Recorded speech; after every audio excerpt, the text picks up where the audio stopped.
നിങ്ങളാണ് കേരളത്തിന്റെ മുഖ്യമന്ത്രി, നിങ്ങളാണ് കേരളത്തിന്റെ ആഭ്യന്തര വകുപ്പിന്റെ ചുമതലയുള്ളയാൾ. നിങ്ങളെ കുറ്റപ്പെടുത്തും. അതിനെന്തിനാണ് അങ്ങ് ഇത്ര അസഹിഷ്ണുത കാണിക്കുന്നത്? അങ്ങേ കുറ്റപ്പെടുത്തും. ഇങ്ങനെ പറഞ്ഞിട്ട് കാര്യമില്ല. സർക്കാരും മുഖ്യമന്ത്രിയും എഴുതി തരുന്നത് പോലെ പ്രസംഗിക്കാനല്ല ഞങ്ങൾ ഇങ്ങോട്ട് വരുന്നത്.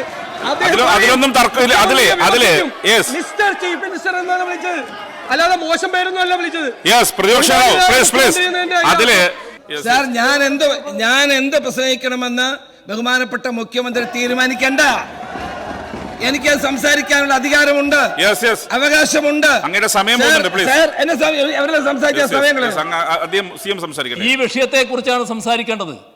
ഈ വിഷയത്തെക്കുറിച്ച് സംസാരിക്കുന്നതിന് പകരം ഈ അവസരം ഉപയോഗിച്ച് അനാവശ്യമായ കാര്യങ്ങൾ പറയല്ല വേണ്ടത്. തീർത്തും അനാവശ്യമായ കാര്യങ്ങളാണ് ഇവിടെ പറഞ്ഞുകൊണ്ടിരുന്നത്. അനാവശ്യമായ കാര്യങ്ങൾ പറയാനല്ല ഈ വേദി ഉപയോഗപ്പെടുത്തേണ്ടത്.